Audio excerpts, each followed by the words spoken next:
मोठी बातमी आहे। शिवरायांचे 12 किल्ले आता युनेस्कोच्या यादीत आहेत। युनेस्कोच्या बैठकीमध्ये याबाबतची घोषणा करण्यात आलेली आहे। आता या शिवरायांचे 12 किल्ले युनेस्कोच्या यादीत असल्यामुळे महाराष्ट्रासाठी, महाराष्ट्रातल्या नागरिकांसाठी मोठी आनंदाची आणि अभिमानाची बाब आहे। आता या 12 किल्ल्यांचं जतन करणं खूप महत्त्वाचं आहे। काही वेळापूर्वी युनेस्कोच्या बैठकीमध्ये याबाबतची घोषणा करण्यात आली। बघा कुठले कुठले किल्ले आहेत? सुवर्णदुर्ग, साल्हेर,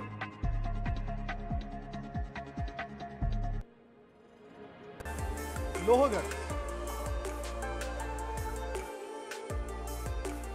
खांदेरी, शिवनेरी, रायगड, राजगड, प्रतापगड या किल्ल्यांचा समावेश आहे। आपण थेट जाऊया। इतिहास अभ्यासक इंद्रजित सावंत आपल्याशी फोनद्वारे जोडले गेलेले आहेत। सावंतजी, सगळ्या महाराष्ट्रातल्या नागरिकांसाठी अभिमानाची बाब आहे, कारण शिवरायांचे 12 किल्ले युनेस्कोच्या यादीत आहेत। तुमची पहिली प्रतिक्रिया काय? सगळ्यात पहिल्यांदा म्हणजे या गोष्टीसाठी ज्यांनी अविरत कष्ट घेतले त्या सगळ्या सांस्कृतिक मंत्री असतील, तत्कालीन मंत्री असतील, मुख्यमंत्री असतील किंवा सांस्कृतिक सचिव असतील, पुरातत्वाचे संचालक असतील, सगळे कर्मचारी असतील, यांचं आपण अभिनंदन केलं पाहिजे। कारण शिवाजी महाराज आणि मराठा मिलिटरी आर्किटेक्ट म्हणजे मराठ्यांचं लष्करी स्थापत्य म्हणून हे सगळे किल्ले आता जगभर ओळखले जाणार आहेत। आणि ही सगळ्या शिवप्रेमींसाठी, दुर्ग जे अभ्यासक आहेत, दुर्गांवर प्रेम करणारी सगळी मंडळी आहेत, त्यांच्यासाठी खूप आनंदाची गोष्ट आहे। सावंतजी, आणखी एक आता मुद्दा आहे की हे जे 12 किल्ले आहेत त्यांचं जतन होणं तितकंच महत्वाचे आहे, त्याची जबाबदारी आहे। आता खऱ्या अर्थानं या सगळ्या किल्ल्यांच्या जतन संवर्धनावर ज्या आंतरराष्ट्रीय तज्ञ जे आहेत त्यांचं सुद्धा लक्ष राहील। बरोबर। आणि त्यामुळे जे चुकीचं जतन संवर्धन होत होतं ते थांबेल। किल्ल्यांवर जी अतिक्रमणं झालेली आहेत ती बऱ्यापैकी निघतील। आणि सगळ्यात महत्वाचं म्हणजे या किल्ल्यांकडं एका वेगळ्या दृष्टीनं सगळं जग बघणार आहे आता। अगदी। त्यामुळे ती झालेली गोष्ट अत्यंत चांगली झालेली आहे।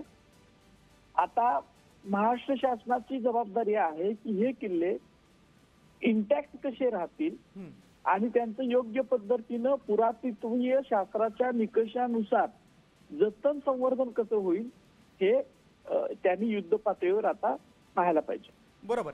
सावंतजी, आणखी एक मुद्दा की तमिळनाडूच्या जिंजीचा किल्ल्याचा देखील याच्यामध्ये समावेश झालाय, त्याबद्दल काय सांगाल? जिंजी संजी ही मराठ्यांची दक्षिणेतली राजधानी होती। या किल्ल्यांमुळे मराठ्यांचं स्वराज्य वाचलेलं आहे एकेकाळी। बरोबर। शिवपुत्र राजाराम महाराज, महाराणी ताराबाई साहेब हे जवळजवळ 7 वर्ष त्या किल्ल्यावर राहिले। आणि ज्याने रायगड जिंकलेला होता त्या इतिकात खान, जुल्फिकार खानाशी हा किल्ला 6 वर्ष सलग झुंजलेला आहे। म्हणजे प्रदीर्घ काळ वेढा जो पडला होता तो एका किल्ल्यात त्याला आहे। आणि मराठ्यांचं अस्तित्व या कावेरीच्या पैलतीरापर्यंत होतं याची जाणीव करून देणारा हा किल्ला अत्यंत सुंदर किल्ला। जगामधले जे मोठे किल्ले आहेत त्याच्यातल्या हातात म्हणजे पहिल्या काही क्रमांकामध्ये नक्कीच सावंतजी, आणि सगळ्यांसाठीच ही अभिमानाची बाब आहे, आनंदाची बातमी आहे की युनेस्कोच्या यादीमध्ये आपल्या महाराष्ट्रातील शिवरायांचे 12 किल्ल्यांचा समावेश व्हावा। तुम्ही सविस्तरपणे संवाद साधला त्याबद्दल धन्यवाद।